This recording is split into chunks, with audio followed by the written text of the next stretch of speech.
This episode of the My Latin Life podcast is brought to you by Language Blend, the new best way to learn Spanish. Language Blend focuses on what you actually need to live and get by abroad with daily one-on-one lessons, a dedicated texting partner. It's like living in a Spanish-speaking country without ever leaving home. Go to languageblend.com for more information. Yemen. Oh, that was cool. So I was northeast Yemen. I crossed at night, ended up at a Yemen-Oman wedding in a small village, and there's no hotels in this village, no place to stay, and they asked me where I was staying. I said, I'll just sleep on the beach. And so one of the police chief heard that and invited me back to his house. And so ended up sleeping in his living room, surrounded by AK-47s propped up vertically, surrounding like 3/4 of the room. Yemen's one of the highest gun ownership countries on the planet. Welcome back to the My Latin Life podcast. Since 2014, My Latin Life has been your trusted guide to traveling and living in Latin America. My guest today is Dave of Dave's Travel Corner. He's a travel writer who founded the site davestravelcorner.com all the way back in 1996. I think you could probably say he's an expert international traveler and big wine enthusiast as well. So Dave, welcome. How's it going, man? It's going great from rainy California right now. Yes. Rainy California. Which part? Wish I need. Yes. Which part of California? Napa Valley. So Napa Valley. North central-ish. Awesome. So I guess we're on the same time zone because I'm calling in from the Pacific coast of Mexico. It's about 4:30 p.m. for me. Exactly. Yeah, we just changed our clocks this weekend. And you're a bad influence on me because I knew we were going to be talking about wine, so I had to start drinking at the shy hour of 4:30 p.m. So I opened up a little Malbec from Argentina. Beautiful. What's your go-to wine? Well, living in Napa Valley, it's become Cabernet Sauvignon because that is the grape that we're most known for. That's a wine I try the most often. It's in my mouth almost every day, and that has become a go-to wine. But I love exploring other wines from around the world, and I love a dry Riesling. I love Tokai. I love a Sauterne, a little sweet, but has the acid to balance that sweetness. So yeah, it's who I'm with, where I am. It's a lot of different factors, I suppose. Sweet. So Dave, for the people who are unfamiliar with you, you have the curious profile of on Twitter having 362,000 followers and 360,000 following. In other words, you're following that many people. How on earth are you following 360,000 people? Oh, this goes back years. This was back when I was spending obsessive amounts of time unfollowing, following, and on Twitter in particular. And it's back when it was easier to do that, and there was a little more activity, I think, on Twitter early on. And so early on in the platform, like a lot of these platforms, it's easier to gain followership, has been my experience. And so, yeah, just incredible amounts of time just following, unfollowing manually initially, and then I used some programs that I would do that also. But yeah, that's why there's almost equal to following to who I'm following as well. So yeah. Sweet. And for any listener out there, as I mentioned, Dave's Travel Corner got started all the way back in 1996. So I guess my math's terrible. We're almost coming up on 30 years, which is crazy, of travel writing, travel blogging, however you want to call it. So I think there'll be a lot of nuggets in this episode about how it was back in the day and stuff like that, which you kind of got me thinking about when you were talking about being early on Twitter, because I saw that you joined in 2010. But I guess maybe the best place to start the episode is just to give us a little bit of an overview of kind of who you are and I guess just a bit about your story and what projects you have going on now. Sure.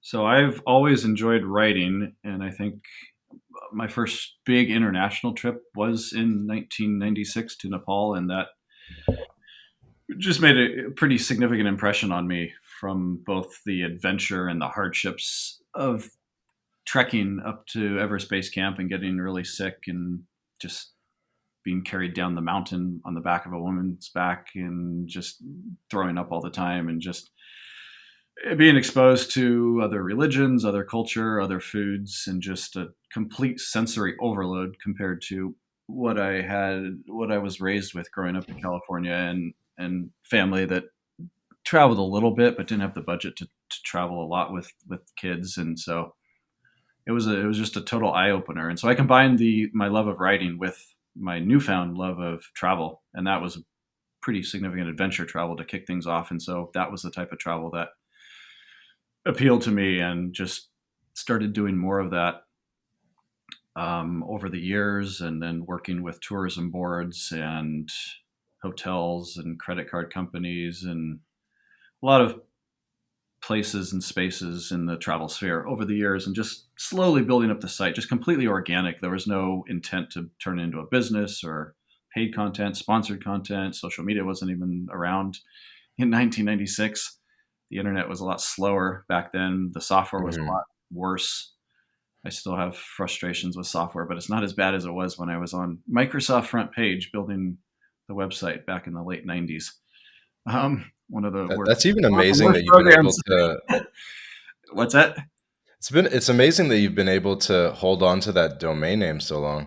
Yeah, and it was just a random. I was in college when I came up with it, and today I'd probably maybe come up with something more professional sounding, but it stuck and it was around, and so I just ran with it. And so it was actually I think I registered that in '99 maybe. So the Dave's Travel Corner, it's been called that since the beginning. It was hosted on a subdomain of pon.net, which is an old internet service provider for the first 3 or 4-ish years.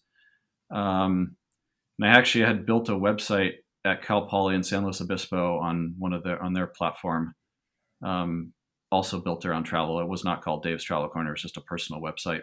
And so I had a little experience just early on on the online, very rudimentary websites. I mean, that was you looked at newspapers back then, like there's waybackmachine.com. You can look at Mhm. reference some of the old newspapers, like LA Times was just I think a page or two. It's just everything was so basic back then. Um, so it's just impressive how sophisticated everything has changed in a very very short amount of time, or has become. And so I've just been running with that and growing. My first big advertiser was Yahoo Travel in 2001, and I just remember being super excited about, yeah, an advertiser. They want to do something. They want to pay me to do some ads on my site, and that was cool. And then it's grown, it's changed different platforms. I was on TypePad for a little bit, and then it finally migrated to WordPress and a whole backend admin system to allow other Mhm. people to submit content to the website. And as you get older, I mean, some people I sort of lose track of the latest in technology. I was like, during college, it was awesome because I was like just on the cutting edge. Facebook was just coming out, or after I graduated, and just being on the edge of all these new apps and the excitement of the .com type stuff and all these new services. Most of them completely failed, but obviously there's some that stuck around. And so yeah, just building the site and just gaining more recognition, joining organizations that promote travel and writing, and then in 2006 I began writing an article about Napa Valley for the travel site, and it just never stopped. And it was started out as curiosity. I knew absolutely nothing about wine at that time. I made wine with a friend, collecting grapes in a backpack from Second Crop in Russian River Valley of Sonoma County in high school. That was my only introduction to wine. And then in '06, after I started writing this article, I just researching some of the larger wineries in Napa Valley, and then hearing about the medium size and the smaller ones. And then my curiosity got the better of me. And over the years, it became passion. And then you just sort of lose track of when it morphed from passion to obsession, which is where it is now. And so I'm involved in a personal project, where I'm visiting, tasting, and extensively writing about all wineries in Napa Valley. And that's over 1,130 that I've visited, tasted, and written extensively about on napawineproject.com. So it's a real wino site. focused like a winepedia for Napa Valley, and it's Hmm. history, stories, viticulture, my own tasting notes, anything relevant to the brand that I'm interviewing or meeting with, and it's constantly revisiting, hundreds and hundreds of revisits. Um, and then through my travels, I've been able to add content to my existing reviews because I'm visiting places or spaces outside of Napa Valley that are connected to wineries in Napa Valley through ownership, through Hmm. heritage, or through family ties. And so all the content from those visits is added to my reviews. So it's a huge resource um, for the valley. That's interesting. So you think that davestravelcorner.com at this point is one of the top resources on the internet for Napa Valley wine connoisseurs? The second site, napawineproject.com, is absolutely yes. And Okay. yeah, so that's a completely separate project from Dave's Travel Corner and a completely separate domain. And yeah, the answer is 100% yes. um, I'm often the top ranking for all the whatever winery you search in the valley. My reviews typically come up on the first page of Google. Interesting. And so, again, the website is napawineproject.com. Correct. And what does a winery review even look like? Is it how much is it about like the wine itself versus the whole experience? Yeah, so a lot of these producers I'm reviewing do not have experiences and are not permitted to see visitors for tastings. They're small brands. Hmm. They don't own a physical winery, and often they don't own a vineyard. So they're buying grapes from someone else, and they're making their wine at someone else's winery. And they're usually 500 cases or less, so they're pretty tiny per year. So if there is an experience, yes, the review will definitely incorporate that. A certain percentage of the review is dedicated to tasting notes. Usually, current releases is what I'm tasting when I go to a winery and for a revisit. But a lot of all these reviews, most of these reviews have older tasting notes because they were date from my first or second or third visit years ago. Um, and then photography. So I always include photos, and sometimes there's not much to photograph except the bottles. But Um, so yeah, so I try to meet with the owner or the winemaker or both. Um, or if it's a larger winery, I'm not always able to do that. Or if it's a corporate owned winery, then it's usually someone high up at the winery, general manager maybe. That's cool. I imagine at this point you just get shipped boxes of free wine and stuff. Yeah, people do ship me wine. I do buy wine as well. I have industry discount, which is usually 30%. So I'm definitely doing that. But anytime I go to a winery, the tastings are always comped free for industry. So I never pay for tastings anymore. Um, which is cool because it's sort of a service to some of the wineries as far as exposure and just another reference for people. And so drivers, sommeliers, wine buyers, people visiting the valley use it. It's both industry and trade resource. What do you think it is about wine uh, that makes you so passionate about it and that you'd want to share with people that don't really get it? They don't really get the idea of discovering new wineries or trying different bottles or visiting new places. Like what is it? What's the it factor about this subculture?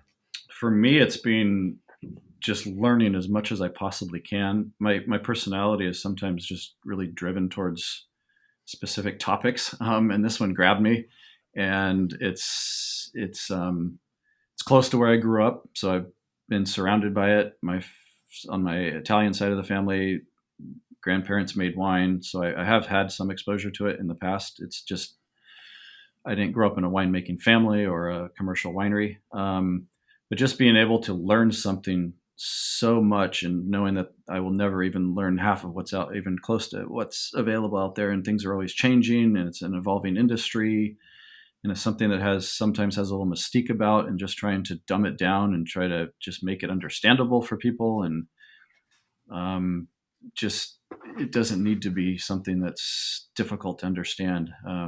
If you learn just the basics about wine and both winemaking and drinking it and how to taste it, and I mean, the main thing is if you enjoy it or not. That's the most important thing. But it's just something I definitely enjoy it, and I I'm want to proud kind of about it. I want to graduate from being a degenerate wine drinker in my 20s to being a sophisticated wine drinker in my 30s. How do you recommend someone makes such a transition? Well, I did it through tasting and hanging out with people who knew a heck of a lot more about wine than I knew and knew, and just tasting with them and observing and have them speaking about the different nuances of wine and learning. And actually, in my case, because I'm surrounded by the industry, just being able to work in a cellar and learn the back end to give me that perspective of the front of the house. So that's also like if I was going to hire someone to work in a tasting room, I'd love the fact if they could have had some harvest experience. It just gives you that extra perspective.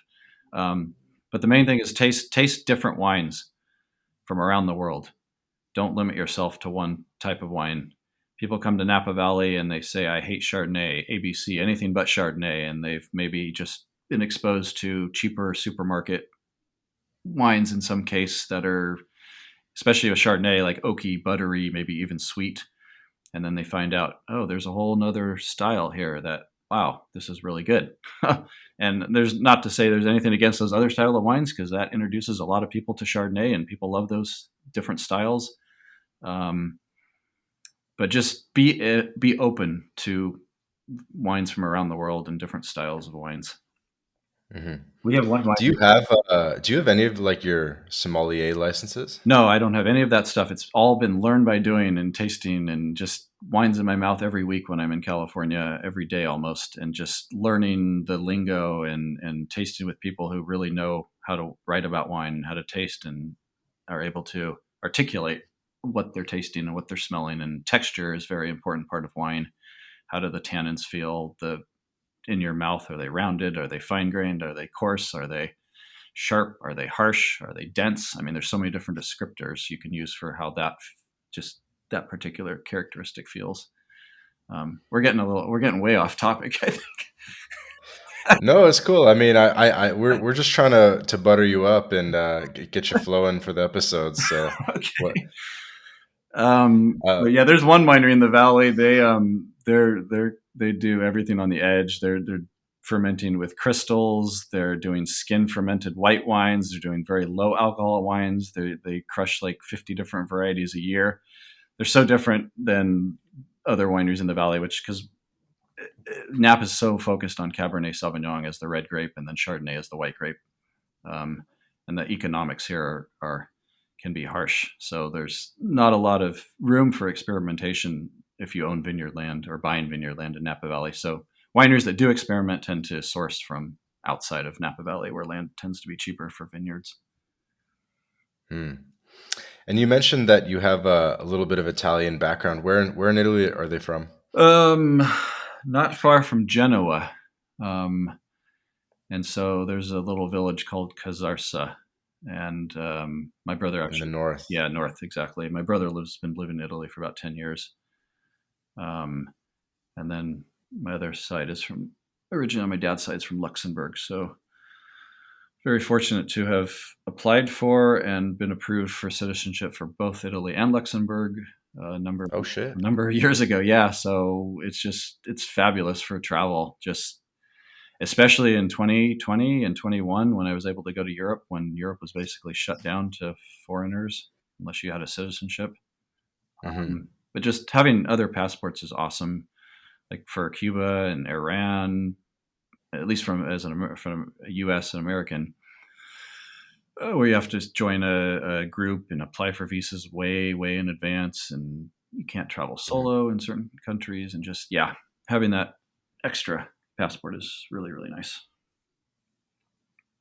Yeah, I think Italy gets like 30 days visa free in Iran, something like that. Yeah, and couple. I'm going to Iraq and Saudi next month, and both countries have just. I mean, Saudi used to be the most difficult visa to obtain on in the planet almost, and just a couple years later, now it's just show up and it's a visa on arrival. So things constantly change with countries and regulations and situations, and so One It's year, true. yeah, And this is something we actually hammer a lot on at My Latin Life, which is that if you have an opportunity, if you see an opening, a residency program that you qualify for, you got to snap it up because things change and the general trend is things are getting harder. yeah, Obviously, Saudi's a bit of a exception yeah, where they're opening up, but the general trend when it comes to the citizenship, the residency stuff is it's getting harder. And I imagine, David, that the Luxembourg citizenship, maybe maybe you did that 15, 20 years ago. And if you tried to get it now, it would be like way more difficult yeah. or There not was even a possible. 10-year window, and I got in right at the end of that window. So my understanding is they're no longer issuing passports to heirs of original citizens who live abroad. I believe Italy still is, and I think Ireland and maybe the UK. But yeah, Luxembourg was a 10-year window. So yeah, Yeah, many such stories of getting in right before the window closes. yeah, yep. How many countries have you been to? I'm at, well, including territories, 175. But Whoa. just straight countries, I think I'm at 160 or 161. Because a few, I mean, Antarctica I count, but it's not a country; it's a continent. It's not even a, yeah. So yeah, it's been a lot of travel. So you're like 30 short, you think, I'm of about, if just country, I'm like 40-ish, somewhere in that range, and most of them are in Africa with some islands. yeah, like the Polynesian islands and stuff. I've been to those a few, but yeah, not yeah, yeah, or off of New Zealand or off of Australia. There's some countries I haven't been to. A few like East Timor and a little bit of Central Asia. I still need to, but a lot of Africa um, still to visit. So yeah, yeah. What were like your most productive years in terms of like knocking off countries where there must have been some years where you hit like 30 countries? Yeah, that's a great question, and yes, the answer is yes. Probably between 7 to 12 years ago was my just an intense period of travel for me. Um, and there were, yeah, it depended on the country and my interest level as far as how long I stayed, and obviously budget. But certain countries in Europe, like really tiny countries that, yeah, you could spend a couple weeks, but they're so small that I just wanted to get a taste of it, like Liechtenstein and Monaco, and Hmm. just they're really small, and it's, yeah, it's almost like going to a city, a small city. Um, some of these, and so yeah, I'd say yeah, 7 to 12 years ago was my big push, and now I tend to travel a little more slow and go to places that I've been to before that I enjoy. And like Thailand, I have a small house, and so I tend to spend more time in Thailand um, in the winter, anyways. That's pretty cool. Are you like pretty plugged into the community of Chasing 93 and extreme travelers and these people that are hitting all like Yeah, 193, 197? Rick You must know a lot. Rick Azarian, Global Gas. Do you know? You may know him. He's doing, Rick Azarian? yeah, yeah. Yeah, he was a previous podcast guest, Oh, believe it perfect. or Yeah, not. I've been on his Yeah, he was podcast as he was well. episode 17, I want Oh, to say. okay. Yeah, he's been curating all this stuff, so I see him whenever I'm in Bangkok. Usually, he was in Africa this time. Yeah, Bangkok's like his base, eh? Yeah, Bangkok's a great base for a lot of, and Thailand's like one of the number one, I think, digital nomad communities. Chiang Mai up north, Bangkok. There's just a lot of transitory movement through Bangkok when it comes to adventure travelers, which Hmm. is cool. So whenever I'm in Bangkok, sometimes I'll find people on social media and just connect with them, or some of these WhatsApp groups that connect South Asia travelers. And so, yeah, one of my favorite cities on the planet is definitely Bangkok. Nice. So you've had a glass of wine with Rick before? I've had cocktails. I've had margaritas many times over the years. Meeting with Rick in Bangkok, been to some of his travel massive events as well in Bangkok, and he's come out to where I live. That was maybe 5 years ago, and almost lost his little dog on our deck, but she survived. She fell off, but she survived. So No way. yeah. So I keep up with what Rick's doing because he seems that he curates a lot of this content for the one Chasing 193, and pretty cool podcast too. Yeah, guys, the podcast we're referring to is called Counting Countries. where Rick Gazarian, also known as Global Gaz, GAZ, he basically interviews every other person that's trying to hit every country in the world. And it ends up being like a pretty tight knit community of, I don't know, a couple hundred people, and they're sharing information on how to get this and that visa, tour guides, local contacts, and stuff like that. And so they all help each other basically hit this goal of hitting every country in the world. And I think once you get like over 150, even there, you're like in very you're in a small group. Yeah, and I think a lot of those may never even get to 193 or 196, whatever it is now. But yeah, it takes a long time, and I'm always impressed by some of these teenagers or people in their early 20s who have already reached every planet or every country on the planet, especially the last couple of years with extra challenges of travel. What do you think about that? People who are potentially overly systematic about it, and it's like 2 days here, 2 days there, and it's like it's almost like they're not really getting the experience. Yeah, and I think there's a part of that with chasing 196 for sure. It's yeah, it's it was great when you're young to do that because it's just the movement just is part of the adrenaline of just rushing around, and at least that was how it was for me.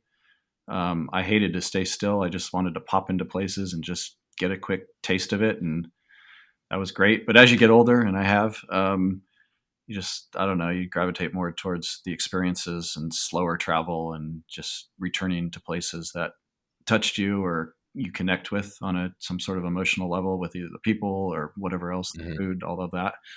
Um, so yeah, at a certain point in your life, yeah, absolutely, 100%. It's great. Do it. um, get it out of the way. But then What maybe tips would you have to maybe come someone? back. What tips would you have for someone that actually wants to accomplish visiting every country in the world? Oh boy. Meet someone who works in the airlines and fly standby. uh, or work with like I've been able to do work with tourism boards and often get airfare covered, and then I'll extend my trip and push the air flight back so I can explore places, especially in Europe. That's pretty because everything's so central, and take time to visit other places on my own. Um, yeah, it's a tough. I mean, it's expensive any way you look at it. Um, It is expensive, and that's something I wanted to ask you about. Having yourself been to around 150 countries, um, and doing a lot of this prior to even the internet, prior to digital nomad stuff. mhm, And but at the same time, I kind of get the sense that you weren't really like a scrubby backpacker either. I'm sure you had that phase, but mhm. not for the majority of it. So you must have, like, how did you kind of fund your travels in the late 90s and 2000s, and I mean you've been doing it for a long time. Yeah, so I used to put in insane hours at an internet service provider that my friends started, and then I got on board early on. Like this was in mid '90s, and so that initially was how I funded my travels. Um, and that I was in my 20s, and that was like on the edge of the dot com, even before dot com, and so everyone wanted to get on the internet. We were offering I don't remember 2800 baud modems, and then it was 4896. It was just really slow stuff, but everyone wanted to get online. It was a time when just you had to get online, and so then we grew up to a point bandwidth wise, and then And you were selling the bandwidth, no, or we were selling connectivity. So okay, we would send, so you were like a sales guy for a telecom company, yeah, I or was eventually running this company. okay. And so it wasn't large. I mean, I think at our max we had maybe 15 people, if that. And we had ebbs and flows of when we grew. It was just the early years were so difficult because we were just slammed with growth. And so we were just working crazy hours. Um, which no one would even sign up for that type of service today. It was so slow, but that's what it was back in the day. And we had other services, co-location before the cloud, and people were uh, locating servers with us because we had higher speed connectivity to the backbone and stuff like that. Um, so that was initially, and then morphing, getting into wine, starting a tour business, working with helping sell wines from small brands, and so just it's evolved over the years as far as where the money comes from. And then my travel site turned into making money through travel and through tourism boards and Free airlines. travel. Yeah, yeah, stuff free. And then some the ones I would love was when they actually pay you to go on a trip and write and produce content. And then it turned into social media work and then sponsored content. And so it's a mix of everything now, both wine and travel focused. I don't have anything to do with the internet service provider world anymore. Yeah, fair enough. I imagine, and I don't know it super well, but this world of like the free travel and the comp travel, I imagine that world has changed quite a bit as well. Maybe early on, was it a lot of outbound and you were reaching out to them, or was it always more inbound heavy? Yeah, there was. I did through my networking, so I would call that a certain form of outbound reach through attending like travel massive events and other writing groups and other travel Conferences? conferences, stuff like that. Exactly. So meeting people who became aware of my site and became aware of me, and just networking. So that was the outbound part, but I didn't actually reach out. I did after the Yahoo thing came through, the first advertiser. I did reach out to a bunch of brands advertising in National Geographic Traveler. I think Gap, or what is now G Adventures, was my second advertising. They actually responded to my email.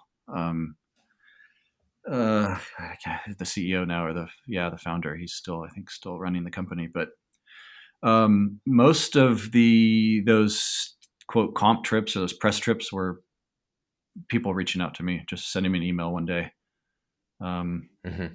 Often PR companies who represented a destination or a specific region or a particular company in the travel space. Um, so yeah, that was a lot of that, just random emails a Tuesday morning of someone from Tourism Australia. We'd love to do this and that, and yeah, so stuff like that. How do you even like confirm if it's real back in the day? Because Uh, it must have been really expensive to make a phone call to like be like, yo, are you guys legit? Like, you know what I mean? Like the Angola tourism board reaches out by email and you're like, huh, I feel like I should talk to someone on the phone first. yeah, um, they would list it. Yeah, I mean, most of those were North American and European based, and I would look at addresses and websites and look up names. I mean, this was later, but early on, and it took a while before the press trips started to materialize. Those probably didn't start until, well, maybe like when travel blogging was just getting going, like around 2008, 2009, 10. I think that's when I Hmm. started to see an uptick of press trips. I remember my first trip was to New Orleans, part of, I can't remember, the hurricane relief, just to promote the region as improving and being and getting better. But yeah, I think that was Mm. about, because I noticed once WordPress um, became a thing.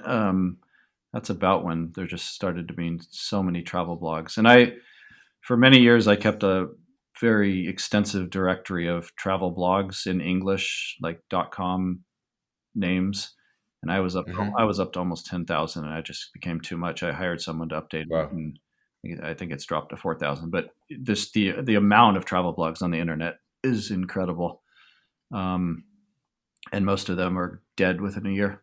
It's like the wine brands; most are not around after 5 years. But with travel blogging, it's less. People go on a trip, they register a website, they want to have fun, they're young, and then it doesn't make money, or they don't know how to make money, or they don't want to pursue that, and it just drops off. So Hmm. yeah, I stopped updating that, like, that was probably 5 years ago, 6 years ago. Yeah, it was almost 10,000 travel blogs listed in my directory. So, and that was, yeah, And that directory was or is on it's on Dave's Travel davestravelcorner.com. Corner. It's under the links part of the site, and then there's a section called Blogs of Travel right on the main page. And I think there's, I don't remember, 4,000 or 4,500 left. I think That's the pretty last cool. big update I did on that was a year and a half ago. I hire someone to go through it. I can run the software will check it, but it's not always the best on what's still active, and sometimes they've been taken over by other domains that are no longer travel related or other things. So I have someone to actually look at it by hand. Interesting. So how many like comped or free trips or press trips do you think you've done in total over the the past Mm, 25 years? 1 year I had 60 trips, or 59 or 60, something like that, and I went on maybe three of them. Just there were, yeah. As far as, I don't know how many, probably 50ish maybe. And these didn't start for me until like 2010 or 9, somewhere in that range. So it's only been 12, 13 years. So I ended up I give away a lot. I have. And to writers who I trust or who I've sent on another trip before, and then they end up going on my behalf and they'll write an article. And that all changed and slowed down and stopped once 2020 hit. Um, it's picked up a little bit, but it's not like it was before. Hmm. Yeah, I think it has picked up. I was just speaking with Cashley Kucherin of traveloffpath.com. Okay. She was here in Mazatlan. She's a previous podcast guest as well, and her blog slash website does millions of unique impressions per month, and she gets tons of these comped and press Yeah. trips. Yep. And she's kind of started. It's not that she started post pandemic, but I don't know. But she, Mm. like I would say, she started reasonably recently, Okay. and it's even got to the point where she sends like other people on her team to do a press run. Yeah. And I think she said she sent someone to do a press run in Thailand, and they hit like 30 different spots within Thailand, like different hotels and Yeah. like things that they got invited to. They can be exhausting. They really move you. Yeah. Yeah. And that's what I was doing when at the height, which was like 2019, 18, I would say. Um, just sending other people on these trips. A lot of them were domestic, but there were international ones as well, to Latin America, Europe, and some Asia. Yeah, there was a couple of Asias too. So Yeah, and we can move on to something else, but I did actually want to get a to sort of lift the veil on press trips and comp trips and stuff like that, because I think there's probably some aspiring travel bloggers that listen to this podcast, and everyone that listens to this is interested in travel and digital nomad stuff and making money online. So, like, do you think you could kind of give us a bit of a primer on press trips and comp trips and just sort of like how the whole dynamic works a little bit from A to Z in like a condensed way? sure. The most common is a group press trip. So maybe 5 to 10 influencers or writers or traditional journalists. And the airfare is completely covered. The hotels, the restaurants are completely covered. Um, you, as a participant, you try not to abuse what you're given. So it looks bad if you're ordering a bunch of alcoholic drinks, I would say, at a lunch or a dinner, and going overboard. So try to stick within the limitations, but they tend to be fairly rushed, and in some cases where they're trying to show you the best of the best. You have a limited perspective generally with these, because they're showing you what they think shows best, and whether it's restaurants or nice resorts. So they're generally scaled or geared towards more of the, not always, but more of an upscale traveler, who has a decent budget. And there are solo press trips as well. So a tourism board or a PR company, will public relations company will set up an itinerary for an individual, um, and they tend to be more tailored towards that individual's interest and audience, which is cool. Um, and they generally last maybe a typical press trip, maybe 3 days, 4 days, 5 days, but there are longer ones, and there's some cases of them going too long. Huh. Um, but that's a general, especially North American based trips. So there are two specific destinations. Um, I guess I don't know if that summarizes a little bit, but No, that's cool. So sometimes it's group, sometimes it's Yeah, individual. sometimes Do they paid, try sometimes to? not paid, um, Mhm. but they cover the cost of everything. And then as a participant, it's nice to be somewhat objective and don't just put rose-colored glasses on everything, even though maybe that's what you're seeing. So just, I mean, be true to yourself, be true to how you write, um, but note that it is a sponsored trip. And a lot of these require, I think it's regulatory. You have to disclose um, that you've been on these trips. Okay, makes sense. And if it's a group trip, do they try to get, is it often all people of the same sort of style where it's like all writers Mhm. or all documentary makers? I get there's so many different types Right. Yeah, and of people. if it's a certain like a adventure cruise, a luxury cruise, different niches there in the cruise market, they'll try to target Hmm. writers who have those particular audiences that relate to that experience, those experiences. But if it's a general press trip, and I've been on a lot of those, you go to a city, you taste, you eat, you stay, you sleep, you do some popular experiences. Those generally, yeah, online publications, but some traditional journalists, some photography as well. But it can be a little more diverse than just the same thing. Do you know who's going to be on it? Do they ever try to like rope you in and be like, this guy that you really want to meet's going to be there. You got to come. Right. Some trips, yes. Some trips, no. We'll publish ahead of time. If they send an email out to the 6 or 7 participants, I usually look every one of them up just so I know who's on the trip with me.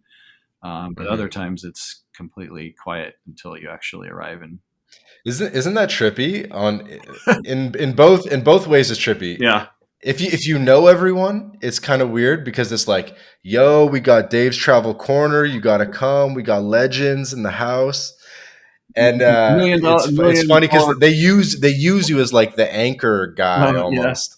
yeah. I suppose that could be a selling point in some cases, but I think it's yeah. I don't know if that's yeah. I'm not sure. So they have like an anchor influencer to get like smaller ones, I guess.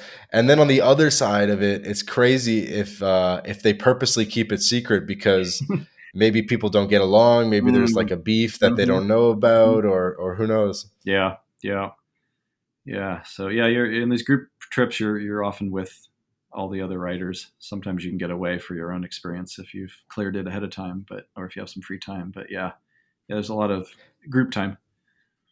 Isn't it a bit weird like being with like 6, 7 travel writers and everyone's got like a little notepad and you're just like analyzing shit instead of like enjoying it? Yeah. I mean, they're there. We're there to document. So usually it's phone, camera sometimes, but it depends on the on the person. I mean, you get these 5 million Instagram or TikTok influencers on a trip; they're going to be on their phone the entire time. Yeah, I guess it's a different game now than back Yeah, when it back was then. like Yeah, back then. I mean, I did a lot of trips with a lot of traditional journalists who are much older than myself. I think National Geographic type yeah, guys that were like, yeah, and they write for magazines and newspapers and travel stuff back when that was much bigger. And I think they were testing the waters in some cases with my site because I was one of the older travel blogs, and just to see if this would get some traction with my audience. Um, mhm. but yeah, a lot of those trips were with much older individuals who come from a traditional, non-digital background of travel journalism. Hmm. And one last question, like, so do they have like lists of people, or and you try to like get on these lists that they reach out to, or is it much more ad hoc than that, or how can someone sort of position themselves to receive the inbound? So make yourself known to these PR companies or these tourism boards. Follow them on social media. Interact with them on social media. Um, go to conferences. Go to networking events um, that are tied into whatever niche part of travel you're interested in, and meet them in person. I think that's always good. I don't. I'm not aware of any particular list. I know that they talk and they work with other destination management companies and at other tourism boards. And so if they had a good experience with you on a press trip, that's good. They'll talk. Hmm. That's certainly helpful. Um, Yeah, it's a bit of a snowball. yeah, yeah, yeah. I mean, once you get that traction, it's you don't want it to stop. And yeah, you're right. I mean, some of these uh, travel writers, bloggers, content creators, whatever you want to call them, they have done very well very quickly for whatever reason. I feel like sometimes at this my age, I'm sort of stuck in between. I'm stuck in between traditional. I'm stuck in between early digital and how fast things are moving right now with content and where it's coming from and how it's being created and who's creating it. And so it's an interesting time, and it's always been an interesting time with this stuff. But yeah, the evolution of it's just cool.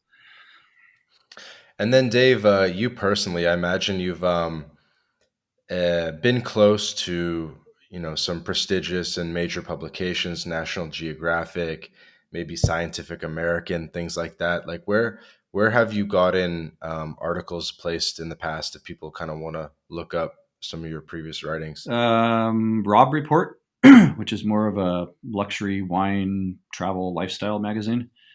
Four Seasons magazine. I've been in there. I've done some local stuff for local publications in Napa Valley. But yeah, most of the content, and it's always been my focus, has been my websites. So you'll find in there, and if you go to the About Us, there's a list of places that I've been quoted or interviewed and done all of that. But those are just a couple of publications that I've written for. That's awesome. Do you have a favorite one, like an all-time favorite article? Oh wow. Yeah, that's a good question. I don't know. One of the first article I wrote on my Nepal experience is probably hits home still, just because of what I went through and how I felt for the year after from that trip in 1996, and just putting together all my notes into one comprehensive trip summary and emotional response. That's probably my yeah. I'd probably go back to that one. And you almost died, right? Mm. I don't know how close I was to dying, but it felt like I was dying. I couldn't walk. I was throwing up. I was so weak. Um, I was in really, really bad shape from dehydration, from food poisoning, and as I found out later, that I suffer greatly from altitude sickness. So I was in bad shape. I don't know. Yeah, I don't And were you trying to hike Everest? My understanding was know. this was around the Everest Base Camp. Just Everest Base Camp. Okay. Um, Completely different animal than trying to climb Mount Everest. Um, but you still have the altitude to deal with, and we were climbing that pretty quickly, which was part of the problem. Just didn't know any better, and we were on a budget trip, and yeah. And the gentleman who I'm still very much in contact with. I just saw him, and he lives part time in Thailand as well. The one who initially carried me down the mountain, um, and so I've kept in touch with him, which is cool. Your Sherpa. Mm. Bulgarian Sherpa, yeah, he wasn't Nepal. He's not Nepalese, but yeah, he's a mountain climber. And that kind of had a somewhat of a counterintuitive effect on you where maybe some people said like, you know what, the game plan is to stay alive, Mhm. but this was actually a pivotal moment that spurred you into beginning a life of travel and particularly adventure travel. And I'd love to hear more about your some stories about adventure travel in the future. But why did it have that impact on you that you wanted to kind of start living life to the fullest? Because I was so sick, and I felt like, and other people helped me and saved me, and just connecting to them emotionally, and the people I was with on that trip had a deep rooted connection. Um, and I think it skewed whatever fears I've had since. And I wouldn't say I'm fearless, but I will. Over my travels, I've just, for whatever reason, I just don't have that fear of traveling to countries that are supposedly dangerous. Or I'm careful, and I keep my wits about me, and I do research ahead of time. But by and large, they are the opposite of what the media portrays, and the media only portrays a very tiny perspective of what's going on in some of these countries, and that just capitalizes on people's fears. And I just don't have that, Mhm. which I feel free. It's a freedom. You know what's funny about the Everest thing though, before we move on Sure, to sure. some of the other stories? You know what's funny is like I feel like it's like the one time where people are gonna be fully selfless and they're ready to go like full hero mode. It's like you pull up to Everest and you're just like, I know I'm not even gonna get to the top. I know someone's gonna get sick, Yeah. and I'm just gonna go full hero mode and like carry them down. And you can still do that at lower elevations, but when you get up into the death zone, you're it's every person for themselves. At least that's been my reading of accounts and deaths, and yeah. But yeah, you're right. There is that hero. It just feels good to save someone or help someone out when it's a health related or a life threatening situation. I feel like it's like an Everest thing specifically though. If you climb some other Yeah, mountain, it's like every man for himself. But Everest, just because of the mystique, yeah, people are just like there's so much lore of like uh, people saving each other. I sure. guess I don't Yeah, know. yeah, yeah. That could tie into that mystique of the mountain. Did you ever go back and summit it? No, I did not. I had friends who did not summit who were with me who did not make it to. We were going to a small mountain, Kalapatar, it was like 18,000 some feet, and they did go back and made the top a couple years later. It's on my list. I need to get back because I think I don't know, be a very emotional, powerful trip. But yeah, it's on the list to return. It would be. What have been some of your most impactful or crazy trips over the years? Oh gosh. I've been to Jordan a number of times, and one trip was trekking in the middle of summer, and it was extremely hot, and we ran out of water, and we made the choice to drink our urine mix it with the rest of the water that we had left. This was a trip where we were supposed to be met at the end of each day by supplies and guides setting up camps for us. It was a trip with Jordan Tourism Board. Um, that was a crazy trip. Everyone dropped out except one guy who loved the heat as much as I do. Um, and we probably could have been okay if we continued without drinking, but it was super hot and we had just about run out of water, and it was still middle of the day and we didn't know where we were going to end up. And so that was rough. Climbing Kilimanjaro, ending up in a high altitude pressure bag just below the summit because I was so inflicted with altitude sickness and I couldn't walk very well. After that was a second big trip after Nepal, and after that I said screw it. Any other climbs I'm doing, because I love mountains, but I have problems with altitude. I take a lot of time now, so I went down to Peru a bunch of times and climbed and trekked. I've always taken a lot time in before just going climbing, walking, trekking high, and then going back low, and then before actually doing a summit. And it makes a Hmm. world of difference just allowing the body to acclimatize. Um, Yeah, acclimatize. Yeah, makes yeah, sense. there's always been parts of Africa. There's always you never know what's going to happen. um, One trip in Lesotho, was driving a rental car, was pulled over by the police because an issue with license plate registration dates or something. And they pulled over another guy in a huge Range Rover, and he came out screaming at the police. There was, I think, 3 or 4 policemen there.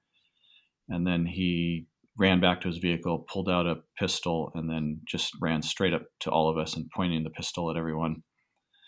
And fortunately, there was a police behind him, and she started hitting him with a baton, and he went down. And so he didn't fire a single shot. But I used that excuse to leave in my rental vehicle, and that was the end of that story.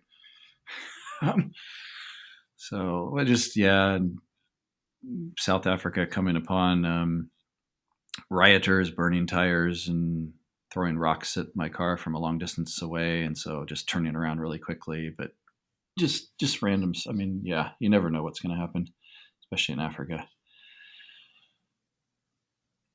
Yeah. How many African countries have you been to? Oh gosh, I think there's 54 total. I think I'm at like 20ish, a little more than 20. I've been to West Africa a few times, South, Central, North a few times, East Africa a couple times. Yeah, somewhere in that range. So maybe half. It's That's cool. So you've kind of got a still my feel for a least little bit of all visited parts. continent, I would say. But yeah, I've been there quite a few times. It's definitely the hardest one for people that are trying to hit every country in the world for the Yes, visas. yes, exactly. And just to be honest, just to be up frank, I just there's certain countries I just don't really have the interest in going to. I mean, one of my favorite parts of the world is East Africa. One of my least favorite parts of the world is West Africa. I just have never been inspired by the food or the culture, or just I don't know. Maybe I just haven't spent enough time there. And but I love wildlife, and so East Africa delivers plenty of that. Um, so it's a tough country. When I was in Guinea-Bissau, going down from the Gambia, Hmm. I just getting pulled over every 2 kilometers for minor details on a car. Your mirror's broken. You have a large scratch on the side of your car you need to fix, and just constant. Yeah, I Scratch. mean, just crazy stuff. And it wasn't just once. And then returning the same route, the same policeman would stop you again and fleece you for. I mean, it wasn't large amounts, but they wanted money, and they would stop you, and they had the power to do so. Um, and so you just had to pay them money and keep going. And that's the only country I've been in so far that's just like that. Like, yeah, every few kilometers. So I think a Have you very been short to distance Sao took like Tome? 15 hours to go to traverse. It's not the it's a rough country. Hmm. Yeah, I'm just gonna like name random countries, and you probably got a story. Have you been to Sao Tome and Principe? No, not yet. No, that's one of the islands I have not yet been to, and there are a few of those still on the list. I mean, I haven't been to the Seychelles. I've been to Maldives and South Pacific, but yeah, Have you been to Gabon? nope, not on the list. I should tell you which ones I've been to in Africa. I mean, West Africa, Senegal, Gambia, Guinea-Bissau, Ghana, a lot of East Africa, all the way down from Zimbabwe or South Africa, all the way up to Kenya, Tanzania, and all those countries on the side. Ivory Coast was very interesting because I was there during right when a coup was starting, and so things were getting pretty bad, and so I ended up fleeing to Ghana on a bus. Um, that was a bit crazy. Hitchhiking in oh god, what's the country? Wow, why am I blanking? South Africa ish.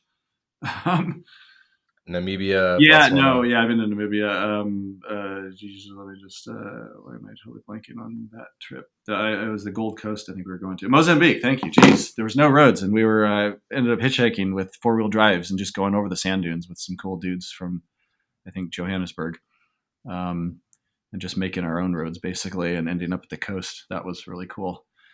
So yeah, some of my just more adventure experiences have definitely been in Africa. And I think a lot of travelers will tell you that. And when you were in Africa, were you kind of getting comp trips and stuff like that too, No, or did you just have a nest egg and no. said like I'm just gonna Yep. go blow the nest egg and go for adventure? Yeah, and I'd spent I think yeah a couple months. None of my Africa trips have been rather short. Yeah, I've never had a press trip to Africa. Unfortunately, I've had some inquiries with some safari stuff and some game lodges, but those didn't really materialize. Some of the personal trips I have set up stays. So I guess they're like mini press trips, but just for myself, and so they would comp the stays at the game parks or at the resorts at the game lodges. I mean, so I did that in Africa. But yeah, some of these trips to countries that just don't have the budget for it or for press trips, those have all been by myself or with a friend or yeah. What happened when you were backpacking Yemen? Hey everybody, hey everybody. Quick break from the podcast to tell you about Language Blend, the best new way to learn Spanish. Language Blend was co-founded by Jake Nomada, friend of the podcast, decade of experience in Latin America, and Jake and his team, they put everything into this program that they wish they had in terms of how to level up quickly with your Spanish language skills. Because the faster that you can get conversationally fluent in Spanish, the better the experience that you're going to have in Latin America. So go to languageblend.com for more information.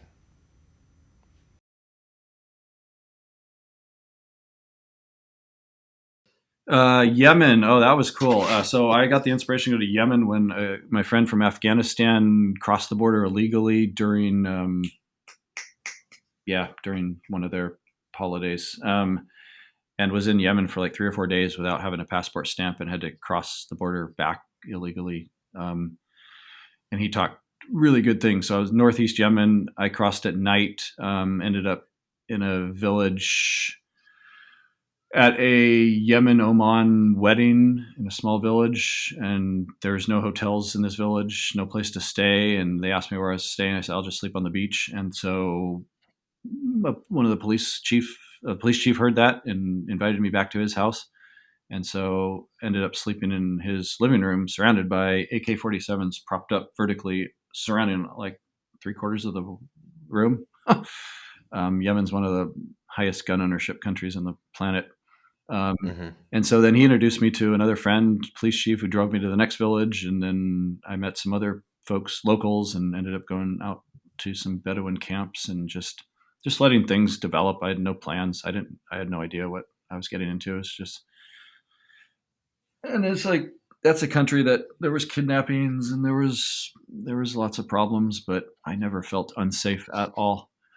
You just have to, I mean, yeah, bad things can happen, but keep your wits about you, keep a low profile.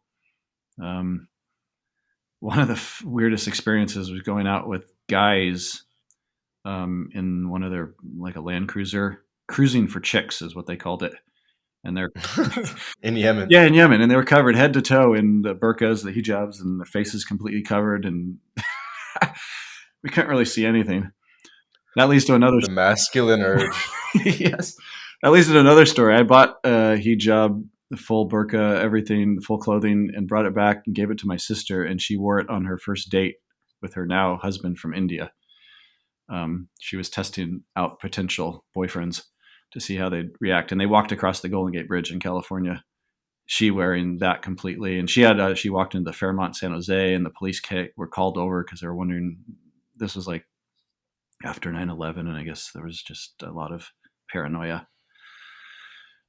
But yeah, this is just a Yemen sub story. What about language learning? Like, have you made an effort to maybe learn Arabic, learn Russian languages that would Gosh, yeah, aid you in international travel? yeah. Thailand a little bit, just because I've been going for 25 years. It was on that Nepal trip that I was first introduced to Thailand, and just been going back and back. So yeah, I can speak enough Thai to get by and order food and go to the bathroom and just order stuff like and get around the basics. I love the fact that, and that's the thing that I've seen change is just things are so easy. Just point Google app at your menu, and boom, there's your menu, and mostly correct in English, not always. And so you can just point, yeah, here's what I want. Yeah, so language doesn't come easily to me, but when I'm forced into a situation and have to learn it, then yeah, I can learn, and I have. In Thailand is an example. Spanish I can speak enough to get by, which is helpful for a lot of Latin and Central America, South Hmm. America, obviously. So yeah, How many countries have you been to in Latin America? I've been to every single country, including the Caribbean, except Venezuela. You've been to every country in the Caribbean? Yeah, Barbados was my shortest. The others I spent more time in. Yes, yes. My three favorite Caribbeans are Dominica, Curacao, and St. Bart's. And South America, I love Brazil, Peru, Bolivia. Um, Central America, I've been, yeah, um, El Salvador a few times, Belize, Costa Rica, I like. Mexico was cool in 2020. I was just able to hang out and go somewhere and just stay put and chill for a couple months. But yes, Wow, I didn't realize that because you have travel guides on your website, but you definitely do not have travel guides to every country or city that you've been to, unless I'm mistaken. Yeah, you can. There's a whole nother section of the site, blogs, and then there's the journals. And so if you use the search box, you'll probably find content, maybe post Hmm. rather than just travel guides, but more of. I have the site's separated into separate sections. Blog is like my personal travels. Journals I tend to write more long form, and it's where contributors of content will their content will be published. Yeah. So you'll find a lot of stuff from these. Yeah, you're right. They're Yeah, just yeah. not on. They're just not on the guides, and maybe that's yeah. Makes sense. Yeah, we do on mylatinlife.com. Uh Shameless plug. We have city over 100 city guides to pretty much every city in Latin America, or certainly a lot of them, a lot of the most popular ones. So if anyone wants city guides to Latin America, they can go check out mylatinlife.com. And that's kind of that was kind of how our site originally built its popularity. Is we were kind of one of the first websites that had like very detailed guides Yes. back starting in like 2014. Oh wow. Yeah. Um, There's I'm blanking on the name, but there's one for Southeast Asia as well. is there? Yes. God, what is his name? I'll come up with it at some point. But yeah, very detailed. Hmm. And so when you were doing Latin America, um, were you ever overlanding? Yes. Many bus trips. One in particular, I remember 18-hour bus ride in Peru. Um, Very unfortunate. There was someone who couldn't control his bowels and his urinary tract and was doing both in the bus right behind me on the floor. And yeah, nasty. Yeah, way too many bus rides. Yeah, lots of overland stuff. Both South America and Central America, especially like between Nicaragua and some El Salvador and Honduras, that stuff, and then lots in Peru and Argentina and Brazil. I remember a very long ride from Sao Paulo to the Iguazu Falls and back again. Mm, Um, that is a long ride on a bus. yeah, should have. Now I might fly, but yeah, that was yeah. So I mean, I've done yeah all types of travel. Um, I mean, at my core, I'm budget backpacker, not scruffy backpacker, but just now having the ability to get out of a situation I want to get out of a situation is nice. Just to have a little extra money to spend. I think that's always good when you're traveling, especially as you get older. Yeah, but yeah, it definitely started backpacking. Nice. So you've stayed in your fair share of $8 Oh, hostels absolutely. Yeah, I think the and less than that, less than that. I mean, Bangkok back in the day had some absolute shitholes. Um, they probably still do. Just, but I remember just in Peru and Honduras, just like $1 a night and sex going on next door, and just. I mean, you can't. The places I've stayed, I can give you. I did a post. I had some other travelers contribute to it. The worst places you ever stayed. Um, hit us with it. Hit us with it. It's good. oh, I mean, just like still shit on the floor and just urine, the smell and the stench, and sleeping next to dead animals, and just I mean, yeah, there's been some really bad over the years, and yeah, I don't know. There's Okay. Scorpion in the room. Snakes. no, I don't think that. I'm trying to think of any animals. Yeah, I had a monkey wander through a room in Varanasi, and I was up on the second floor. Um, just came into the room and just made itself home. What's Varanasi? Varanasi, Italy, I mean, India. That's probably the craziest place I've ever been to, as far as What? sensory overload. Absolutely, naked people meditating, people bathing naked in the Ganges with dead people, dead in the ashes floating by, drinking the water in the Ganges. Um, Is that where they do the like the pilgrimage? uh, don't know. I Like the think it's really part of, famous part of Ganges it. pilgrimage Part or of it. not? It might be. Um, Okay. but yeah, I just remember just hundreds of rats in the train station. I mean, anything goes in India, in parts of India. It's yeah, sensory overload and music all night. next to the river. I mean, just incredible, incredible place. Um, worth putting on the list. And Bangladesh is another place where just so crowded. And I remember in Bangladesh, I was there with my friend from Peru, and we were like celebrities. People would stop and form circles around us and would not talk until we said a word, and they would just look at us. It was just a very weird feeling, but not hostile, just curious. Hmm. And so, yeah, just, yep. What foreign countries have you spent the most time in? Thailand and Peru, and France. Okay, France for other reasons. France for wine. France for wine. Yeah, France. Yeah, no, that's chill too. Yeah, So Thailand, I get. Maybe I'll come back to Thailand because I almost sure. want to double down that. But besides Thailand, what are like the countries you've spent the most time in? And like, it sounds like there's probably been a bunch of countries where you spent like 3 months, 6 months, a year, 2 years. Australia, 6 months, I guess, over the years. I love Australia, just the outdoors. Um, Thailand, Peru. Let's see where else. Europe, Italy, France, Germany. I've spent a lot of time in Germany. The UK, I've spent a bit of time. Mexico, but mostly when I was younger. Lots of trips. My family used to go to Mexico. My mom used to have some work down there. Um, so that was my basically my first introduction to international travel was Mexico. Um, and Asia, Vietnam, Malaysia. I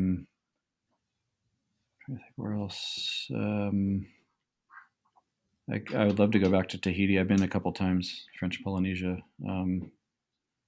But yeah, I'd say those countries.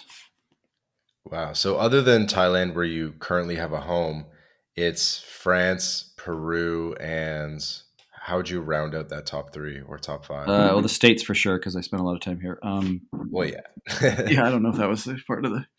Um, how would I round that out? Yeah, it would be maybe Germany, I guess. Why Germany? Um, I tend to fly in there a lot, and I some wine, a little bit of wine stuff in Germany as well. Um, Mm. Ice wine. yeah, oh yeah, absolutely. Um, the UK a few times. Yeah, I tend to go to London just for various reasons, visiting friends or connecting through London. Um, yeah, I mean Australia definitely, but not. I haven't been since or since early 2020. But I would say yeah, Thailand for sure, the States, France, Peru, absolutely. So those four, and then I don't know, pick a toss up what the next one would be. I don't. Yeah, I mean, there's so many quick questions I want to ask you, but they're kind of like all over the planet. Why Peru? Like, why have you spent so much time in Peru? Does Peru have a significant or special draw to you? Yeah, I've met some really cool people down there. The mountains. It's historically it's been one of the cheapest, longest flights I could purchase. And it's a lot closer and cheaper than going to the Himalayas for climbing. And so I've been to Peru many times, Huaraz, Cordillera Blanca for trekking and climbing. It's just I love mountains, and Peru is just an easy destination, and I can speak some of the language, and the food's great, and over the years I've met friends, and so I stay with them in Lima, um, Hmm. and just yeah, just I don't know, just sort of over the years developed an emotional bond to the country. And it's so diverse. I love the diversity of geography and topography and terrain, and but probably the mountains are the biggest draw for me.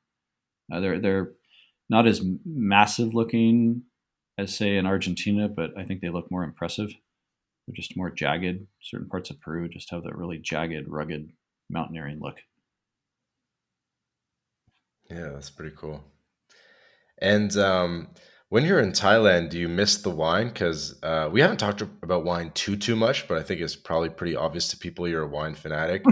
What do you do what do you do Oh when you're yeah. in Thailand? So Thailand is my complete break from wine every year.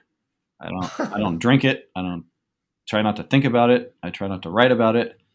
and it's just a decompression because I get burnt out by like October, November because I'm just writing about this wine, tasting wine all the time, and the logistics, and takes a significant amount of time research after I meet with the winery, and just yeah, it's intense. Plus, I have a tour business too that's tied into that. So yeah, Thailand is just hang out at my house and eat good food, and I'll work on my travel website, or I'll do some online. I'll do some writing.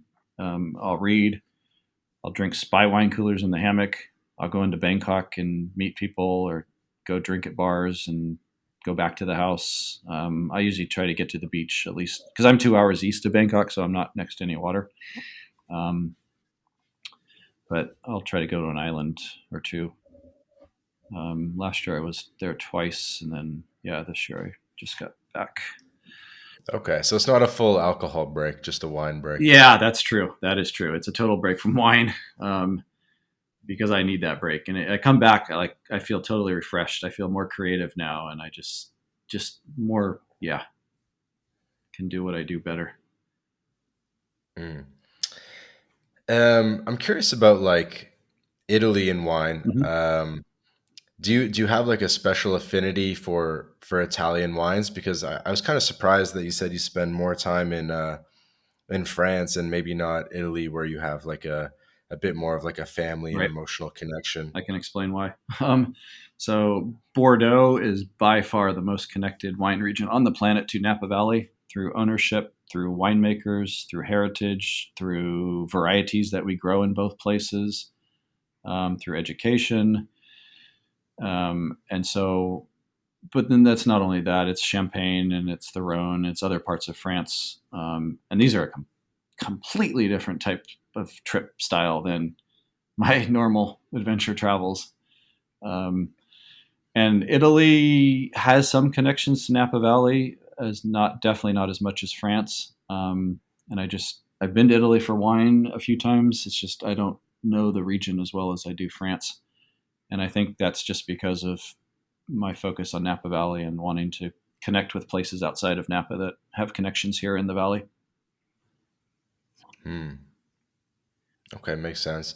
So Bordeaux and Napa are very kind of intertwined in some ways. Absolutely. Um, what would be like the next one on the list after the Bordeaux region in terms of connections to Napa in terms of Um, ownership or Yeah, probably varietals? neighboring Sonoma County, but internationally, Champagne has a lot of connections to Napa. A lot of producers here will make a Champagne and then bring it over, or maybe have some ownership over there.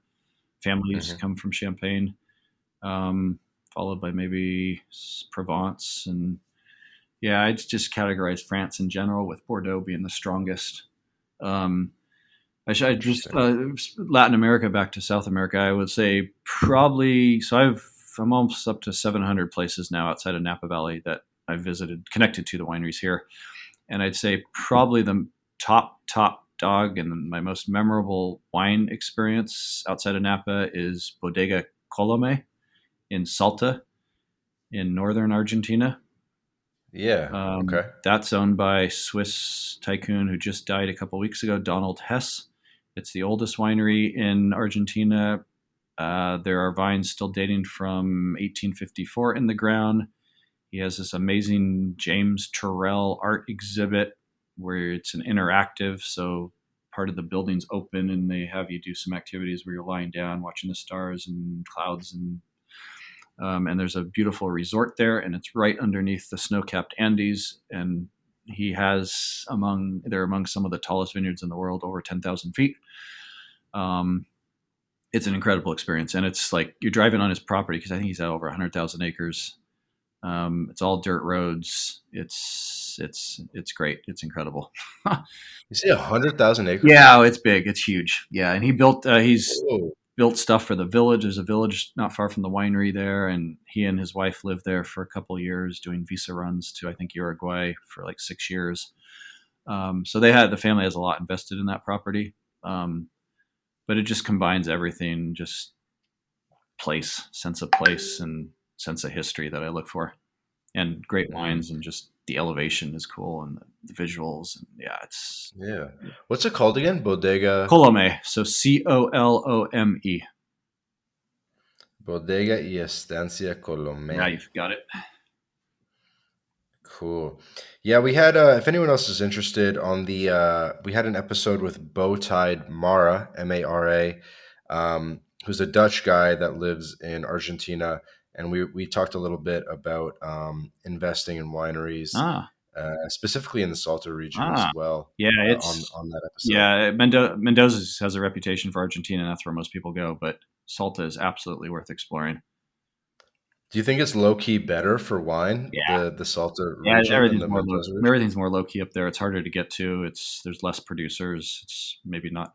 Yeah, it's Do you think it's like a better bottle potentially? Oh, yeah. Oftentimes, before a region becomes well known for whatever reason, their value is can be better. Um, Mm, Once these wineries gain iconic status or gain certain high scores from wine writers who matter, or get fabulous articles or fabulous press, and they don't make much wine, and then demand far outpaces supply, the prices just go way up, and we really see that. I mean, Napa Valley is, I would say, arguably the most expensive wine region per acre, yeah. In the states. Absolutely, at least in the U.S. I know Bordeaux is comparable Right. or more, or Burgundy as well. Burgundy is another one I didn't even mention, but that has a lot of good connections to wineries here in Napa Valley. Yeah. It takes a long time to build the name, though, like decades. Yes, but you can buy history and you can buy stories and you can Yeah. buy amazing properties, and we see that over and over again in Napa Valley with And billionaire owners coming in and creating their own mark on. the Swiss guy is James Turrell. No, that's the artist, I believe. I think it's Okay. James Turrell. Is that right? I didn't look actually look that up. Yeah, James Turrell. The Swiss guy is Donald Hess, who owns Hess Collection Winery in Napa Valley. It's Turrell. Yeah, American artist James Turrell. That's the one. Yep. Yeah, it's a incredible gallery in absolutely the middle of nowhere.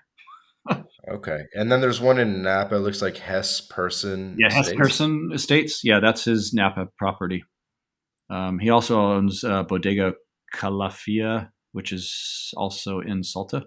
Separate property, separate vineyards. They had McPhail in Sonoma County. They've got other property, and he's always been into art. So the winery in Napa Valley has a really impressive art collection. Interesting. Yeah, I know a lot of the digital nomads, we spend our early years in the big cities. We're in Mm. Medellin, we're in Buenos Aires, Oh we're in yeah. Playa del Carmen, stuff like that. Yep. And we're like, you know what? I just want to settle down and get like a finca somewhere Hmm. and just chill. Like, what are your thoughts on kind of that idea? Be it maybe with a winery or with maybe like a coffee Yep. plantation. What's like the realistic insider look into what it would be like to sort of just, I don't know, buy into a winery and just chill with the wife and kids? Yes, at some point, if you want to settle down, that's a great option, and live overseas. It's just a little more relaxed. You're not maybe moving as much, and every country is different as far as special visas for foreign residents and how much you need to pay and all of that. But yeah, Colombia for sure. I spent 2 months in Colombia in when was it? 2021, actually December 20, and then January and February in 21. And I was really impressed by yeah, Cartagena, and yeah, just the digital nomad community in parts of Colombia. Um, Hmm. just reminded me of sort of what's going on in parts of Thailand with the digital nomad community. But It's a lot of work though, right? Like yeah, to yeah. with the winery stuff. I mean, obviously you can get like workers and all that, but it's more work than people think, right? Oh, for sure, especially if you're involved in fruit harvesting or grape picking or harvest, or like I think Australia or New Zealand still has the under age 30 visa for work permit. Mhm. But I love just taking time off, and because I have a crazy schedule the rest of the year, and so that time for me, those couple months in Thailand every year, just is. relax and just. I think it's great as long as you have a great internet connection. If you're not too far from a major city, like in my case, it's fabulous because I can when I get the urge, I just go into the city because it's not that far. So yeah, I'd say find a country spot, but find a spot that's not too far from the city. Like oh God, I'm blanking on names because it's sort of a blur from Colombia outside of. Let me just pull up my map of Colombia. Um, Well, the coffee's in the coffee triangle, Manizales, Pereira. yeah, yeah. Uh, I was so Medellin. I was very impressed with, especially the digital nomad. So I went outside of Medellin, which just happened to be by chance a gold mining community. San Pedro, I think it was San Pedro de. yeah, there's a couple of Yeah, it was those. like an hour outside, so it was really close to just be able to go back into the city, and the living was incredibly cheap. I ended up renting a room for a month in a one place that had a pool. It was really reasonably priced. No one was there, so I don't think people had quite yet were on, traveling yet. It was early 2021. Um, yeah, great time in Colombia. Yeah. Uh, One question I wanted to squeak in somewhere. What's up with what are your thoughts on the wineries in Valle de Guadalupe? Oh yeah, The wineries of Mexico, not too far from you. right. I'm sure you've been there. Yep, I've been down a long time ago. Haven't been there recently. I did a trip from Cal Poly, driving to San Diego, Ensenada, down that whole way. My most recent exposure to those wines was in 2020 when I was in Cabo San Lucas and participated in several sommelier-led tastings of that region. And I had a couple really nice Pinot Noir that actually tasted and smelled like the variety, and then I had some that were just I didn't care for at all. Um, but that's yeah, it's becoming more well known, which is really cool. I believe the oldest winery in the Americas is in northern Mexico. It's on my list to visit. I haven't been there yet, but Mexico has some pretty old winemaking heritage, which is pretty cool. Yeah. Do you think that the wines in Mexico uh, can stand on their own against the California wines, or do you think you can be honest with me. Yeah. Do you think they're like a little bit worse, or Oh or are yeah, they I pretty mean, good? I think Are they underrated? the wines I had were all some of them were really really well made, and they would definitely stand among some of our um, really nice Pinot Noirs. It takes time and yeah, I think there's some really good wines coming from Mexico. I just need to spend more time. I need to find more connections to Napa Valley in Mexico. um, but yes, Okay, so it's more Pinot Noir in yeah. I Mexico. mean, that's just those are just the wines that we were tasting that particular tasting. They've got lots of other. They've got Syrah, they've got Cab, they've got Cab Franc, they've got lots of different other varieties in Valle de Guadalupe. But that was what we were tasting. Yeah. Have you seen any maybe connections between like the California growers maybe buying into Mexico because they could, I'm just assuming, get it for like half the price, one third the price per acre? Yeah, there's been some ownership and some partnership for sure. Nothing connected to Napa Valley is immediately popping to my mind. I'm sure there are some, maybe more Southern California, um, especially with. We do have a lot of Mexican American owned wine brands in Napa Valley, um, and but yeah, not I'm not can't think of any offhand like connected directly to Valle de Guadalupe. Yeah, no worries on the specific names, but you know what's cool about Mexico is they have like every vice in terms of the drinks. They have Yeah. coffee, Yes. they have wine, Yes. and they have tequila Tequila. and mezcal. There's definitely investment in tequila from Napa Valley wine producers. I've come across several in the valley that do so. Penta is one. Reynolds family. JP at Sullivan Estate in Rutherford is connected down there. He's from Mexico City originally. Um, Hmm. yeah, I know there's definitely more connections tequila wise than I would say wine. I'd say just from my rudimentary experience, some of the top wine restaurants and wine bars and spaces in Mexico or in Mexico City, and a little bit in Guadalajara, and then definitely Cabo, which has the huge expat community and vacation in Hmm. North America, Canada, and the U.S. as far as the wine goes. Um, And so if someone wanted to buy into the wine space or the mhm. coffee space or the mezcal space, Yep. obviously mounting your own business yourself, that's going to require a lot of capital. Hmm.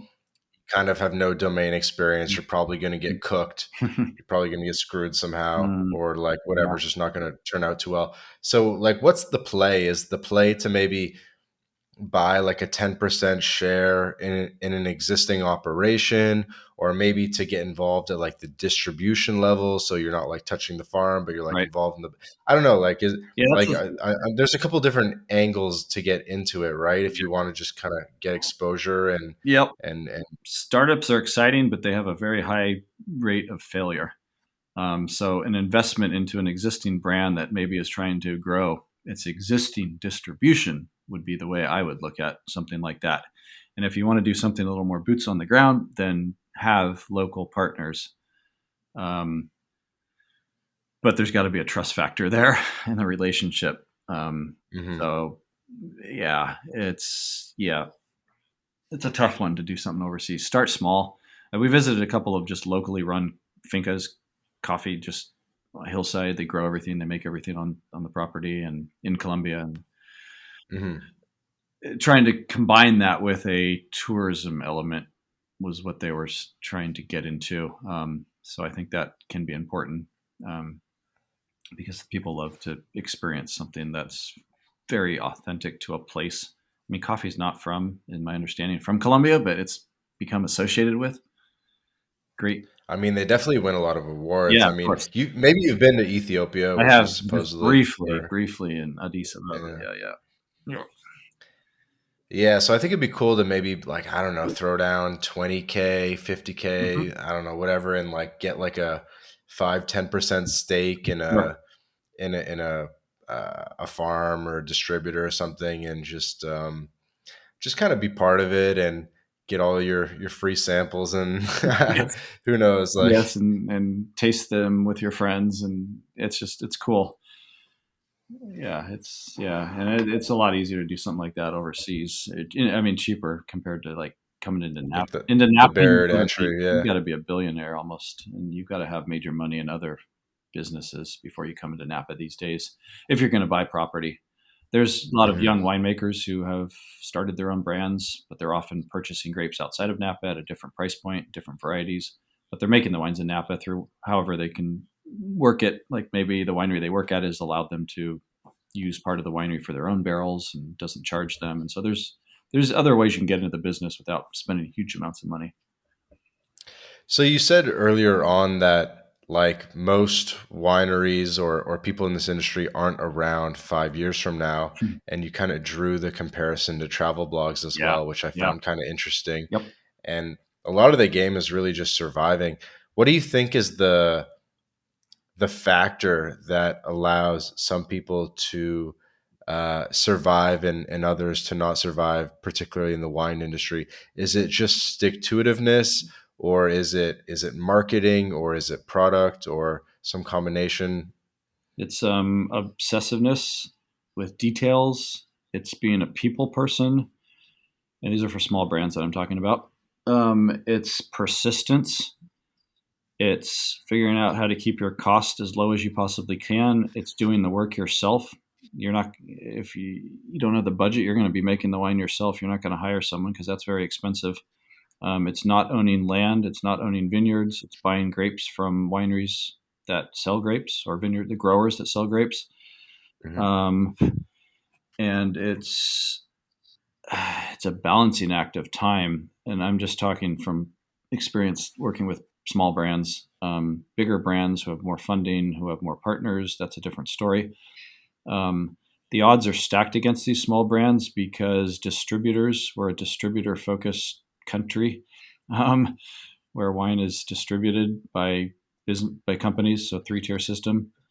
Right. There's a bit of like a monopoly and like a weird system with the Yeah, distributors, right? yeah, and they tend to focus on larger brands, more established brands. I mean, wines that people recognize in the bigger scale, like Silver Oak, like Caymus, like Beringer, like Charles Krug, like Robert Mondavi.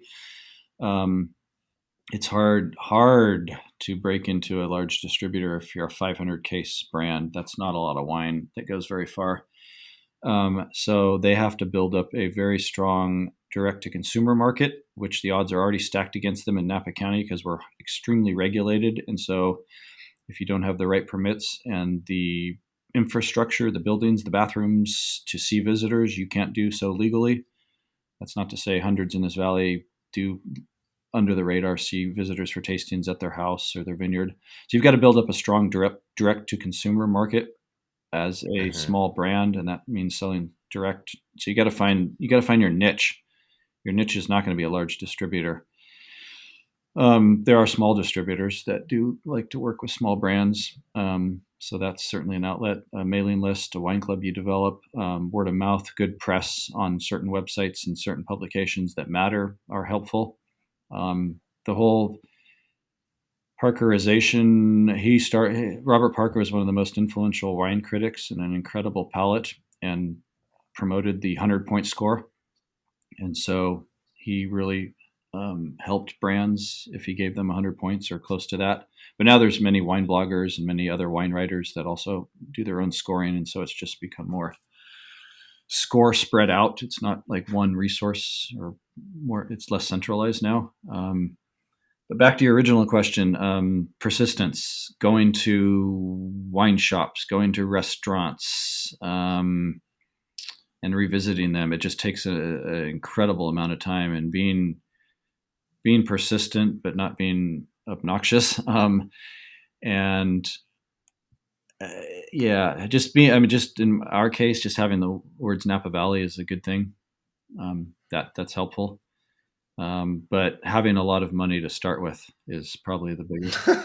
It's probably the It's, biggest, it's kind of like poker. most It's important. like Have a good hand. if you, Yes, it's like poker. If you have a big stack, you can just bully people. yes, yes. And so we've seen that pretty often in Napa Valley.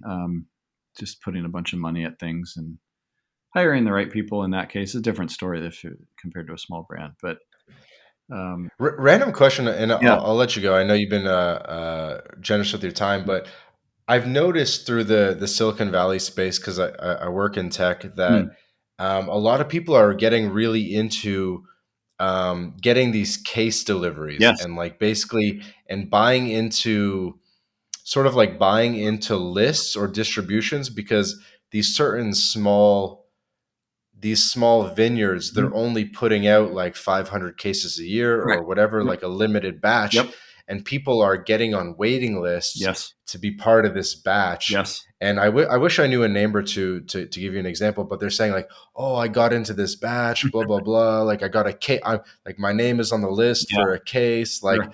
you got to invite me to your dinner party because I'm going to bring a bottle from the case that you can't even get. You know what I mean? Yeah, and there's a lot of online retailers that do that. Like I think Glass Bottle, they'll come up with a bunch of Mm. good pricing. I think Naked Wines works with a bunch of different winemakers and creates a lot of different lots or batches of wines, and you can get on the list for that. So yeah, there is a lot of that going on, and some of the wineries who aren't able to sell all their wine direct, they will have to sell wholesale, and they're going to lose quite a bit. I mean, you're talking 50%, 30, 50 to 50%, depending on who and where and volume that you sell.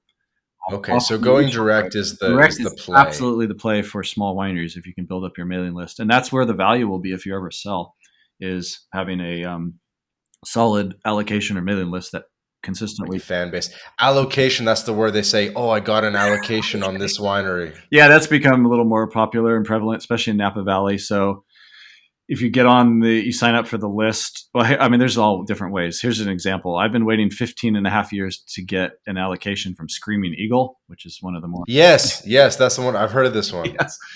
So This there's a is wait like the list Silicon on Valley. the So allocation you're list. you're on the waiting list too for your allocation. Correct. There's a wait list to get on another list to actually have a chance to buy a very limited number, 2 bottles, I think, a year, if those ahead of you haven't purchased and there's still remaining wine.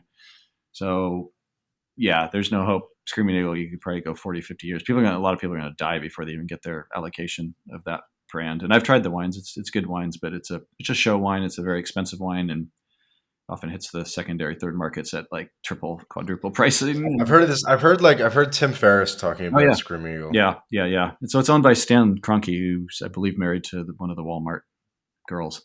Owns the Rams and shopping centers and big business. But we have billionaires in the valley, and then yeah, there's significant there's significant ownership money that has ownership in Napa Valley.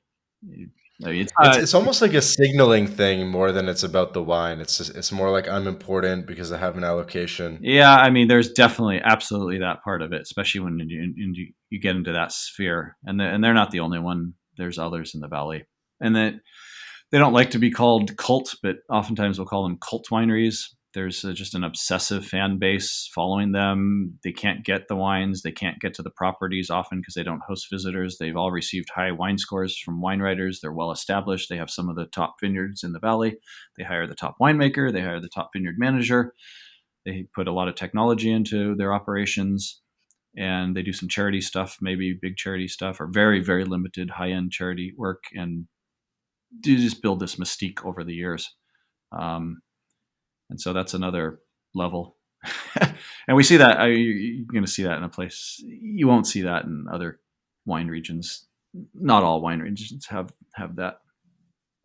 I mean, we have a wine club in the valley. It's $1 million to join. We have the Napa Valley Reserve. I think it's 175 grand to join. So if you charge it, yeah, there's someone that will. Right, right. Like Kevin O'Leary is part of the Burgundy wine Mm, Knights or whatever in France. yep.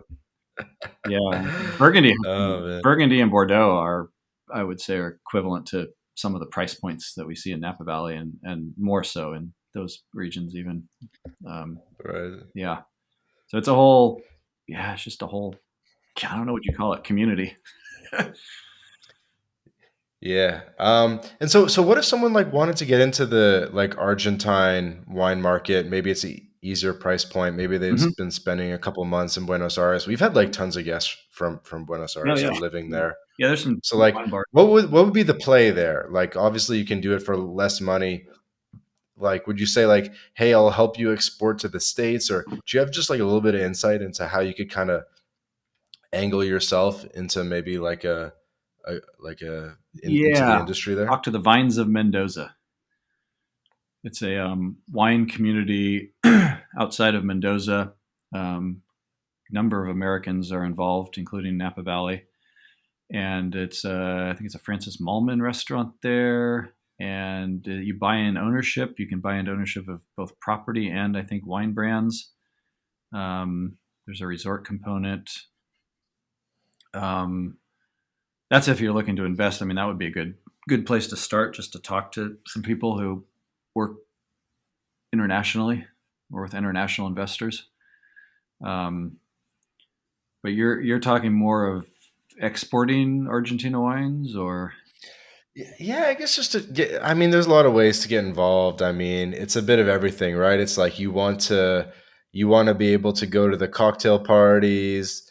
Maybe you want a bit of an allocation. Maybe you want an ownership stake in the winery itself. yeah, Uh, I would. uh, Different angles. Yeah, start at the Vines is a good place to start if you're talking Mendoza. Don't think they have their wine bar in downtown anymore. I think everything's moved out to the property out in the country. But visiting wineries and finding out which wineries have some connections to international investors is probably a good way to start. Um, yeah, and I don't know all the details about this. I mean, in particular, Argentina as far as investment, but just Yeah, it was kind of just a random example. yeah. Yeah, me, I kind of want to do coffee in Coffee's Mexico, great. but Coffee, yeah. I yeah, mean, you get pretty high margins, and if you can incorporate a tourism part of that. I mean, I have a friend in Bangkok, and she and her husband just bought a totally undeveloped property up in like Chiang Rai-ish area, and they're going to be building a coffee shop and a little B&B, and they're going to be pushing the hospitality part of it, and they're going to develop it all themselves. So yeah, it's just, I don't know, it's cool. That's awesome, man. Well, I feel like I should be respectful of your time, and No, yeah, it's been we awesome. should Good start conversation. wrapping it up. Yeah. I feel like there were so many travel stories that you must have had from 150 plus Oh countries yeah, that yeah. we Some could have got into, and great ones. so we'll have to have you back on at some point in the future. I'll mention one winery I visited to in 2020 September was in the Tuamotus of French Polynesia. It's the world's most remote winery, as far as I can tell. It's an hour flight from Papeete, the capital, and the vines are all grown in coral. It's on one island. They have a No boat. way. They pick the grapes. They take speedboat them over this beautiful aquamarine water to another island where the actual winery is located, and then they do the fermentation, everything over there. Yeah, it's just very, very unique. Just popped into my mind. That does sound cool. So Damn. Well, this has been another episode of the My Latin Life podcast. Again, my guest today was Dave from davestravelcorner.com. Dave, where do you want to direct the audience to learn more about your writings or the wine project, or anything that you want to share with people? sure. So online is easiest. davestravelcorner.com for all my travel adventures and my contributors. And then napawineproject.com for all my Napa reviews and writing. And then I'm found on all the major social media platforms. Dave DTC, Twitter, Instagram, TikTok, Facebook, whatever else. I don't know. There's like, lose track of how many there are these days. That's awesome, man. Well, I'm really happy to get an OG of the adventure travel and travel blogging world on the podcast. And I got to get more of you guys on, people that you and Rick Azarian are friends with. I'd love to basically interview everyone that's trying to hit like every country in the world and stuff like that, because it's just unlimited stories. It's so much fun. So, but yeah, again, David, thank you so much for coming on the podcast. And we wish you all the best. And I hope that we can get a glass of wine somewhere in the future, be it California or Valle de Guadalupe or somewhere around the world. Yeah, don't hesitate to reach out. I'm happy to share wine with anyone. Cheers, man. Thanks again. Thanks, Vance.